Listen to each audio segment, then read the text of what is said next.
आज हम एक्सप्लेन करने वाले हैं हाल ही में रिलीज हुई मूवी रघु ताता को। मूवी के शुरुआत में हम लोग को तमिलनाडु के एक छोटे से गांव को दिखाया जाता है। इस मूवी की कहानी उस वक्त में चल रही होती है जिस समय चेन्नई का नाम मद्रास होता है। इसी गांव में कायल और उसकी फैमिली अपनी जिंदगी गुजारते रहते हैं। कायल के दादाजी का नाम होता है रघु। कायल का दादा कायल से काफी ज्यादा प्यार करते रहते हैं। एक दिन कायल की माँ उसके पास आकर बैठती है और उसे कहती है कि बेटा, तुम्हारे मामा ने तुम्हारे लिए एक बहुत ही अच्छे घर में मद्रास में एक रिश्ता तय किए हैं। वहाँ तुम्हें काम करने की जरूरत नहीं, तुम वहाँ रानी बनकर रहोगी। लेकिन कायल को अभी शादी करने का मन नहीं होता। वो हमेशा अपने घर वालों को मना करते रहती है। कायल की माँ अब गुस्सा होकर कहती है कि तुम घर में अकेला नहीं हो, तुम्हारी वजह से तुम्हारा भाई कुंवारा घूम रहा है, उसकी भी तो शादी करानी है। कायल कहती है कि माँ, तुम शंकर भैया का फिक्र मत करो, वो एक न एक दिन खुद ही तुम्हारे सामने एक लड़की को लाकर खड़ा कर देगा। कायल की माँ दादाजी को कहते हैं कि सुना आपने, कोई लड़की की शादी करे बगैर अपने लड़के की शादी करते हैं क्या? गांव वाले हमारे फैमिली के बारे में क्या क्या सोचेंगे? उसी समय कायल के फादर आते हैं और वो भी कायल को मनाने लगते हैं। उसी समय कायल का बड़ा भाई शंकर एक लड़की से शादी कर कर घर लाता है। अब इसे देखकर तो घर के हर एक मेंबर पूरी तरह शॉक्ड में रह जाते हैं। अब शंकर का पिता गुस्सा होकर कहता है कि अगर तुम शादी से पहले मुझे बता देते तो मैं इस लड़की के घर जाकर इसके घर वाले से बात करता। शंकर कहता है कि पापा, इनके घर में कुछ प्रॉब्लम हो गई थी, इसी वजह से हम दोनों ने शादी कर ली। कायल भी अपने बड़े भाई का सपोर्ट करती है, कहते हैं कि पापा कोई बात नहीं, आप कल भाभी के घर जाकर इनके बड़े लोगों से बात करो, दोबारा से हम लोग धूमधाम से शादी करेंगे। कायल का फादर कहता है ठीक है, लेकिन तुम्हारे बड़े भाई की धूमधाम से शादी होने के बाद तुम्हें भी अपनी शादी करनी होगी। अगर तुम ऐसा नहीं करोगी तो मैं कहीं पर जाकर मर जाऊंगा। कायल अपने फादर की बातों को सीरियसली नहीं लेती। अगले दिन कायल एक बस स्टॉप पे बस का इंतजार कर रही होती है, तभी इसका एक दोस्त सेल्वन आता है। कायल पूछने लगती है कि मैंने आपको जो किताब दी, क्या आपने उसे पढ़ा? तो सेल्वन किताब लौटाते हुए उसकी तारीफ करने लगता है। उसी तरह वहाँ किताब के एक पन्नों में लेटर रखा होता है। वहाँ कायल को कहता है कि आप इस लेटर को जरूर पढ़िएगा। इस लेटर में सेल्वन ये लिखा होता है कि आपने इस किताब को बहुत ही बेहतरीन तरीके से लिखा है, आप एक अच्छे राइटर बन सकती हो। यहाँ पे बात यह है कि कायल अपनी किताब एक लड़के के नाम पे पब्लिश करती रहती है। मतलब कि कायल ये सोच रही होती है कि अगर लोगों को मालूम पड़ा कि इस किताब को एक लड़की ने लिखी है तो लोग इस किताब को नहीं पढ़ेंगे, इसीलिए वह इस किताब को एक लड़के के नाम से पब्लिश करती रहती है। कायल अक्सर औरतों के बारे में ही अपनी किताब में लिखती रहती है। खैर, अब सेल्वन पूछता है कि कायल, तुमने अभी तक क्यों नहीं शादी की? तो कायल कहती है आप तो मुझसे भी उम्र में बड़े हो, आपने शादी क्यों नहीं की? सेल्वन कहता है कि आज तक मुझे मेरी पसंद की लड़की मिली ही नहीं। कायल एक बैंक में काम करती है और उसी तरह सेल्वन करंट ऑफिस में काम करता है। बैंक का मैनेजर आज के दिन के बारे में हिंदी में ही लिखने लगता है। अब इसे देखकर कायल को काफी ज्यादा गुस्सा आने लगता है कि आपने इसे हिंदी में क्यों लिखा, तमिल में लिखते तो आपका क्या जाता। मैनेजर कहता है कि आजकल हर बैंक बड़े लेवल पे होते जा रहे हैं और हिंदी में लिखना ये तो हमारा रूल है, मैं तो बस अपना रूल फॉलो कर रहा हूँ कायल जी। बाद में कायल की बगल की एक औरत उसे उसके भाई के बारे में पूछने लगती है, तुम्हारी भाई की तो शादी हो रही है, उसके शादी के बाद तुम कब कर रही हो शादी? अब ये सुनकर कायल अपने दोस्त अलबेलू के ऊपर ही गुस्सा होने लगती है। थोड़ी देर के बाद इस बैंक में काम करने वाला पियून अलबेलू के पास आकर कायल के बारे में पूछने लगता है कि कायल मैडम को हिंदी भाषा से क्यों इतनी नफरत है। अब ये पियून हिंदी भाषा वाला होता है। अलबेलू इस पियून को कायल के साथ घटे कुछ वाकया के बारे में बताने लगती है। कुछ सालों पहले कायल जब एनसीसी की ट्रेनिंग ले रही थी तो ट्रेनिंग देने वाला शख्स हिंदी में बात कर रहा होता है कि बाएं मुड़ दाएं मुड़। तो कायल कहती है कि मुझे हिंदी समझ नहीं आता, आप तमिल में बोलिए।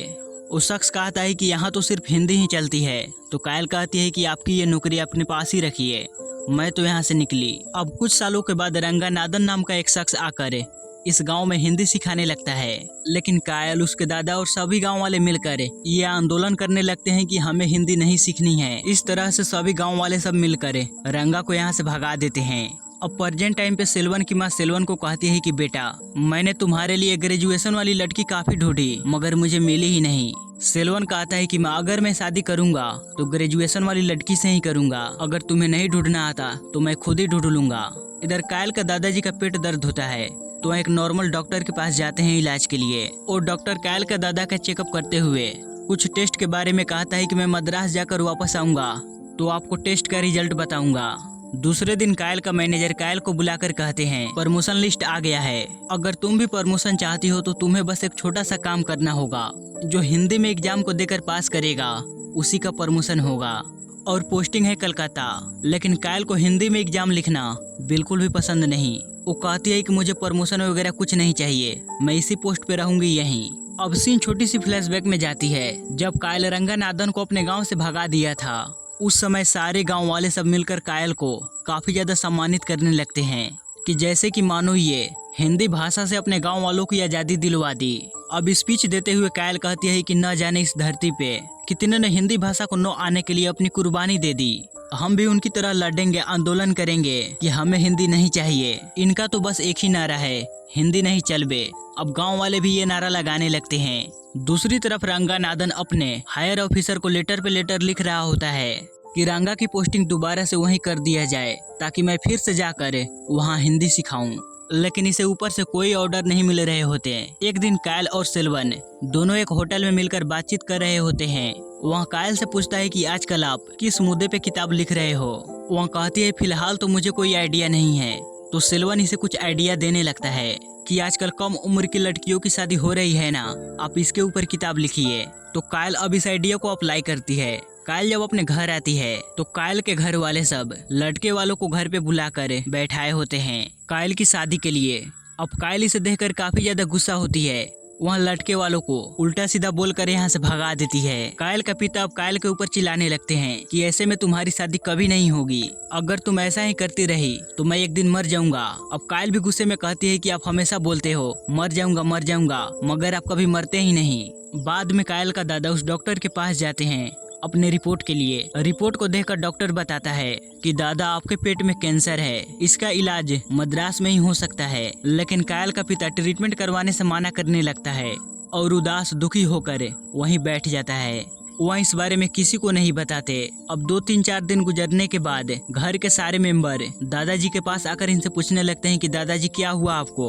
तो कायल के दादा अपने घर वालों को सच्चाई बता देता है कि मेरे पेट में कैंसर है और मैं ज्यादा दिनों तक नहीं जीवित रहूंगा। कायल का फादर कहता है कि आप चिंता मत करो, हम मद्रास जाकर आपका इलाज करवा देंगे। कायल का दादा कहते हैं कि मेरी बॉडी उस ट्रीटमेंट को नहीं झेल पाएगा और वैसे भी मैं कितने दिनों तक जीवित रहूंगा। बस मेरी 3 ख्वाहिशें हैं और इनमें से एक ख्वाहिश कायल की शादी को देखना होता है। अब ये सुनकर तो कायल के होश ही उड़ जाते हैं। लेकिन कैसे भी कर कायल अपने दादाजी की खुशी के लिए शादी के लिए हाँ कर देती है। इसके घर वाले काफी सारे लड़कों की फोटो कायल को दिखाते हैं, मगर इनमें से एक भी लड़का कायल को पसंद नहीं आती। एक दिन कायल सिल्वन को होटल में बुलाकर इसे पूछ लेती है क्या हम दोनों शादी कर ले, क्योंकि कायल की थॉट और सिल्वन की थॉट एक दूसरे से काफी ज्यादा मिलती जुलती है। औरतों को रिस्पेक्ट करना, उनके हक में बात करना। लेकिन सिल्वन कोई जवाब नहीं देता। वहीं दूसरी तरफ रंगा के दोस्त सब रंगा को समझाने लगते हैं कि अरे उधर से हाई ऑफिसर जवाब नहीं दे रहे हैं, तुम लेटर लिखना बंद करो। रंगा कहता है कि उस गांव की एक लड़की ने मुझे बहुत ही ज्यादा जलील किया, बेइज्जत किया। मैंने ठान लिया कि मैं दोबारा से उसी गांव में जाकर काम करूंगा। अगले दिन सिल्वन और कायल बस स्टॉप पे मिलते हैं और उसके किताब के बारे में बात करते हैं कि वाह आपने किताब तो खूब लिखा, लेकिन इस किताब में छोटी सी गलती है। कायल कहती है कि मैंने आपसे शादी के बारे में बात पूछी और आप किताब के बारे में बोल रहे हो। उसी समय कायल का एक पुराना दोस्त इसे पहचान कर इसके पास आकर इसे बात करने लगता है। कायल से जब इसका दोस्त सिल्वन के बारे में पूछता है तो सिल्वन कहता है कि मैं कायल का होने वाला पति हूँ। अब ये सुनकर कायल काफी ज्यादा खुश होने लगते हैं कि आखिर सिल्वन ने मेरे प्रपोजल को एक्सेप्ट ही कर लिया। इस तरह से दोनों की लव स्टोरी शुरू होती है। जब इनके प्यार के बारे में इनके घर वालों को मालूम पड़ता है तो वो शादी कराने के बारे में सोच लेते हैं। पंडित जी को बुलाकर मुहूर्त देखा जाता है। इसी दौरान कायल बड़े लोगों को पैर छूने लगती है। पंडित जी कहते हैं अरे कायल बेटिया तुम अपने पति की पैर छुओ। तो कायल कहती है कि मैं पैर क्यों छूऊंगी, मर्द और औरत दोनों समान हैं, क्या मैं गुलाम हूँ जो इसके पैर पड़ूं। सिल्वन का भी मन होता है कि कायल मेरी पैर छुए, लेकिन सिल्वन कहता है कि पंडित जी इसकी कोई जरूरत नहीं। खैर यहाँ पे सिल्वन की माँ नहीं होती क्योंकि सिल्वन का फादर इस दुनिया में नहीं रहा। अब शुभ मुहूर्त में विधवा औरतों को नहीं बुलाते। अब ये देखकर कायल सिल्वन के ऊपर गुस्सा होने लगती है कि इस जमाने में ऐसा कौन करता है। तो सिल्वन अपनी माँ को अंदर बुलाता है। अब बातों ही बातों में कायल का फादर सिल्वन की माँ से दहेज के बारे में बात करने लगते हैं। सिल्वन का भी इच्छा होता है कि ये दहेज ले। तभी कायल कहती है कि दहेज के बलबूते पे नहीं होगी मेरी शादी, और वैसे भी सिल्वन को भी दहेज लेना पसंद नहीं। सिल्वन की माँ कहती है हमें तो दहेज वगैरह कुछ नहीं चाहिए, बस मेरे बेटे की अच्छे से शादी हो जाए अब शादी की डेट फिक्स होने के बाद पर्सनली कायल का फादर सेल्वन को अपने पास बुलाकर दहेज में एक बजाज का स्कूटर गिफ्ट करते हैं। सेल्वन काफी ज्यादा खुश होता है, चलो दहेज में एक स्कूटर तो मिला। वहाँ कायल को इस पे बैठाकर घुमाने लगता है, कहता है कि मैंने इस स्कूटर को खरीदा। अब इस तरह से कुछ दिन गुजरने के बाद अब एक दिन अलूबेलू कायल और सेल्वन से मुलाकात कर सेल्वन को कहती है कि कायल का प्रमोशन आया है, मगर इसके लिए इसे हिंदी का एग्जाम लिखना होगा। सेल्वन कहता है कि अगर ये प्रमोशन लेकर कलकत्ता चली जाएगी तो हम दोनों की शादी कैसे होगी। कायल ने प्रमोशन न लेकर अच्छा डिसीजन लिया। दूसरी तरफ वो डॉक्टर कायल के दादाजी का चेकअप के लिए आते रहता है। वहाँ ये ऑब्जर्व करता है कि दादाजी की तबीयत पहले से अच्छी होती जा रही है। घर वाले अब यही सोचने लगते हैं कि कायल की शादी तय हो गई, शायद इसी वजह से दादाजी की तबीयत अच्छी होती जा रही है। अगर कायल की शादी हो जाएगी तो उसके दादाजी काफी ज्यादा खुश होंगे, उनकी आखिरी ख्वाहिश पूरी हो जाएगी। एक दिन कायल का दादा सेल्वन से मुलाकात करे उसे कहते हैं कि बेटा, कायल का गुस्सा थोड़ा ज्यादा है, तुम उसकी बातों का बुरा मत मानना। जब मैं इस दुनिया में नहीं रहूंगा तो कायल का तुम्हें ध्यान रखना है। सेल्वन भी कहता है फिक्र मत कीजिए दादाजी, मैं कायल से बहुत ही ज्यादा प्यार करता हूँ, मैं उसका ध्यान अच्छे से रखूंगा। एक दिन कायल जब अपने बैंक में होती है तो इसके नाम से एक लेटर आता है।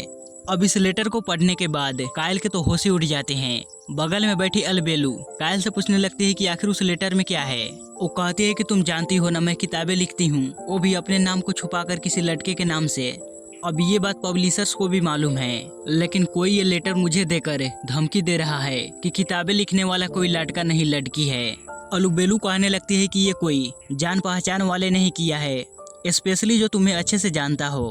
कायल को तो सेल्वन पर ही शक होता है और वहाँ उसकी हैंडराइटिंग से मैच करने लगती है। अब कायल अपने डाउट को दूर करने के लिए सेल्वन के घर पे जाती है, लेकिन उस समय सेल्वन घर पे नहीं होता। उसकी माँ होती है कि माँ जी, सेल्वन का बर्थडे आने वाला है ना, मैं उसे स्पेशली विश करना चाहती हूँ। तो कायल अब सेल्वन के कमरे में आकर उसकी पर्सनल डायरी को पढ़ने लगती है। अब इस डायरी को पढ़ने के बाद कायल को तो होश ही उड़ जाते हैं, क्योंकि इस डायरी में सेल्वन ने सारी बातें औरतों के खिलाफ ही लिखा होता है। ये तो कायल के सामने कुछ ऐसे बात करता है कि मानो वो औरतों के लिए सब कुछ कर सकता है, लेकिन इसका अंदर का चेहरा कुछ अलग ही होता है। उसी तरह सेल्वन कायल से प्यार नहीं करता, वह इसे नफरत करते रहता है। लिखता है कि उसने सभी लोगों के सामने मेरी बेइज्जती की, एक बार शादी हो जाने दो, इसकी चर्बी मस्ती अपने पैरों को नीचे डालकर चकनाचूर कर दूंगा। अब ये सारी बातें पढ़ने के बाद कायल का दिल चकनाचूर हो जाती है। वह ये सारी बातें घर आकर अपने भैया और भाभी को बताती है। कायल की भाभी कहती है ये सेल्वन तो बहुत ही साइको निकला, ऐसे लोगों को तो मार देना चाहिए। कायल कहती है कि भाई मैं इससे शादी नहीं करना चाहती, एक बार शादी हो गया तो पता नहीं ये मेरे साथ क्या क्या करेगा। शंकर कहता है कि तुम्हें दादाजी के बारे में भी सोचना होगा, तुम्हारी शादी की बात को लेकर वो काफी ज्यादा खुश हैं। कायल कहती है कि मैं खुद दादाजी को सच बताऊंगी, वो मेरी बात जरूर मानेंगे। उसी समय शंकर कायल को एक आइडिया देता है कि कायल तुम उस हिंदी एग्जाम को देकर कलकत्ता चली जाओ, सेल्वन तुम्हें खुद ही ठुकरा देगा। तो अब कायल अपने भाई की आइडिया को फॉलो करने लगती है। अगले दिन कायल अपने मैनेजर के पास जाकर कहती है कि मैं इस हिंदी एग्जाम को लिखकर ट्रांसफर लेना चाहती हूँ। अब ये सुनकर बैंक मैनेजर भी पूरी तरह शॉक्ड में रह जाता है। बाद में कायल अलूबेलू के पास आकर सारी वाकया बताती है। अलूबेलू कहती है कि मान लो तुम कलकत्ता चली गई, लेकिन सेल्वन अभी भी जीत पे अड़ा है कि मैं तुम्ही से शादी करूंगा, तब तुम क्या करोगी। कायल कहती है कि नहीं नहीं, वो ऐसा नहीं करेगा, उसके पास ईगो बहुत है, वो मुझे ठुकरा ही देगा। अब बाद में अलूबेलू और कायल दोनों हिंदी एग्जाम की तैयारी में लग जाते हैं, दोनों हिंदी सीखने लगते हैं। तभी इन दोनों को अपने बैंक का ओपियून याद आता है, तो दोनों उससे हिंदी की क्लासेस लेने लगते हैं। इसी दौरान कायल को एक स्कूल में इन्वाइट किया जाता है, जहाँ पे फंक्शन वगैरह चल रहा होता है। तो यहाँ के स्टूडेंट सब कायल के बारे में ही स्पीच देने लगते हैं कि कायल दीदी हिंदी के खिलाफ आंदोलन कर रही है, कायल दीदी से इंस्पायर होकर हमें कुछ सीखना चाहिए। कायल अब मन ही मन ये सोचने लगती है कि अगर गांव वालों को मालूम पड़ा कि मैं हिंदी भाषा की तैयारी कर रही हूँ और हिंदी में एग्जाम लिखने वाली हूँ, तो गाँव वाले मेरा क्या हाल करेंगे। उसी रात कायल की भाभी कहती है कि मैं एक लॉरी ड्राइवर को जानती हूँ, 500 रुपए ही देंगे तो वो सेल्वन को ठोकर मार देगा। कायल कहती है अरे भाभी इतनी दूर सोचने की जरूरत नहीं, मैं वो हिंदी एग्जाम लिखकर खुद ही यहाँ से ट्रांसफर हो जाऊंगी। इस तरह से अब कायल धीरे धीरे कर हिंदी भाषा सीखती रहती है। अब इसी दौरान सेल्वन ये ऑब्जर्व करता है कि कायल मुझे इग्नोर कर रही है, काफी दिनों से वो मुझसे मिली नहीं। एक दिन कायल अपने भैया और भाभी के पास आकर कहती है कि एग्जाम का डेट काफी नजदीक आने वाला है और मैंने अभी तक हिंदी लैंग्वेज नहीं सीखा, मुझे लगता है कि मेरी शादी उस सेल्वन से हो जाएगी भैया, मैं एग्जाम में फेल हो जाऊंगी। तो शंकर कहता है ऐसा करते हैं कि तुम्हारा एग्जाम किसी दूसरे शख्स से लिखवाते हैं। अब इसी दौरान कायल का फादर आकर कायल को कहते हैं कि दादाजी को चक्कर आने से वो नीचे गिर गए अब ये सारे लोग मिलकर दादाजी को हॉस्पिटल ले जाते हैं। अब कैसे न तैसे सिल्वन को ये बातें मालूम पड़ जाती है तो वो भी हॉस्पिटल आता है। वहाँ कायल के फादर को कहता है कि अंकल जी, कायल और हमारी शादी करवा दीजिए, तभी जाकर दादाजी की तबीयत ठीक हो जाएगी। अब घर आने पे कायल ये डिसाइड करती है कि मैं अपना एग्जाम बैंक के क्लर्क से लिखवाऊंगी। इस एग्जाम में मदद करने के लिए कायल का भाई 2 लोगों को सामने लाता है। अब एग्जाम के दिन कायल एग्जाम लिखने के लिए जाती है। वहाँ खिड़की के पास बैठी होती है। वो 2 शख्स कायल का पेपर लेकर वो क्लर्क को आकर देते हैं। जब वो क्लर्क पेपर लिख देता है तो ये दोनों शख्स पेपर ले जाकर कायल को दे देते हैं। अब ये सारी चीजें सिल्वन अपने आंखों से देख रहा होता है और वो ये सोच रहा होता है कि कायल हिंदी एग्जाम दे रही है, वो भी बिना मुझसे पूछे। बाद में सिल्वन कायल से मुलाकात कर उससे पूछता है कि तुमने वो एग्जाम दिया, तुम तो एग्जाम नहीं देना चाहती थी।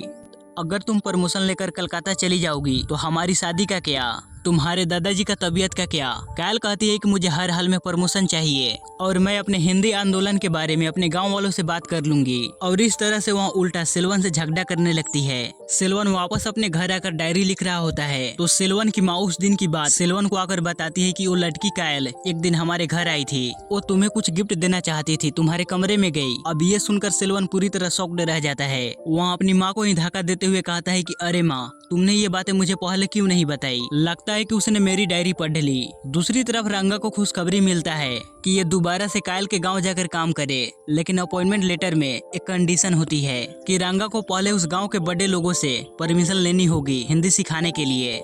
यहाँ पर एक और बात यह है कि रंगा को मालूम होता है कि कायल हिंदी एग्जाम को लिखी है क्योंकि सिल्वन इसे पहले ही बता चुका होता है। खैर अब फाइनली इतना मेहनत मशक्कत करने के बाद कायल की शादी का डेट आ ही जाता है। कायल ये सोच रही होती है कि मैंने इतना सब कुछ किया शादी को रोकने के लिए, वो सब बेकार गया।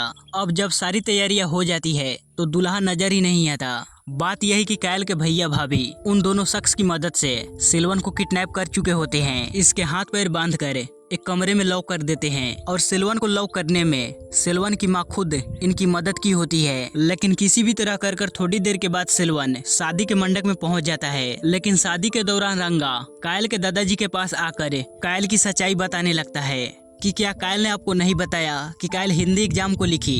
अगर ये गांव वालों को मालूम पड़ा तो ये शादी रुक जाएगी। कायल के दादाजी कहते हैं कि आखिर तुम्हें क्या चाहिए। रंगा कहता है कि मुझे आप लोगों की परमिशन चाहिए इस गांव में काम करने के लिए। तो कायल के दादाजी से परमिशन दे देते हैं। सिल्वन जब कायल के गले में मंगलसूत्र पहनाने ही वाला होता है तो कायल मंगलसूत्र नहीं पहनती। वहाँ रंगा से कहने लगती है कि मैं तुम्हें इस गांव में नहीं रहने दूंगी, मैं दोबारा से आंदोलन स्टार्ट करूंगी। रंगा अब ये सारी सच्चाई सब गांव वालों को बता ही देता है कि कायल ने हिंदी एग्जाम लिखा और वो गांव वालों को बेवकूफ बनाया। कायल कहती है कि मैं सिर्फ प्रमोशन लेने के लिए ही हिंदी एग्जाम को लिखा, इसमें गलत क्या है। रंगा से भी कहती है कि मैं हिंदी भाषा के खिलाफ नहीं हूँ, मगर किसी को जबरदस्ती हिंदी सिखाना ये तो गलत है। और एक और सच बताती है कि मैं इस एग्जाम को प्रमोशन लेने के लिए नहीं लिखी, इस शादी को रोकने के लिए लिखी। प्रमोशन लेकर कलकत्ता जाने का डिसाइड कर लिया मैंने। सिल्वन कहता है अरे कायल, ये तुमने क्या किया, क्या तुम्हें मुझसे प्यार नहीं।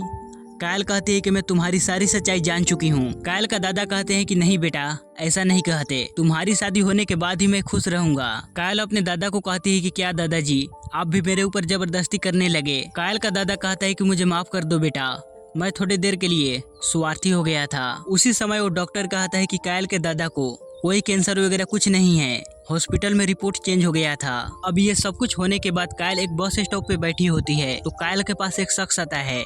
वहीं से पांडियन नाम के शख्स के बारे में पूछने लगता है और ये पांडियन कोई और नहीं, कायल इसी नाम से अपने बुक को पब्लिश करती थी।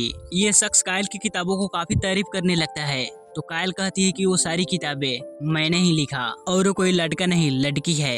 अब ये शख्स कायल की किताबों को लेकर एक मूवी बनाना चाहता है। इस तरह से इस मूवी का यहाँ पे द एंड होता है। सो गाइस, आपको ये मूवी कैसी लगी प्लीज हमें लाइक और कमेंट कर जरूर बताइएगा। आप इसी तरह मूवी और वेब सीरीज का एक्सप्लेनेशन को देखना चाहते हैं तो इस चैनल को जरूर सब्सक्राइब कीजिएगा। मिलते हैं अगली वीडियो में।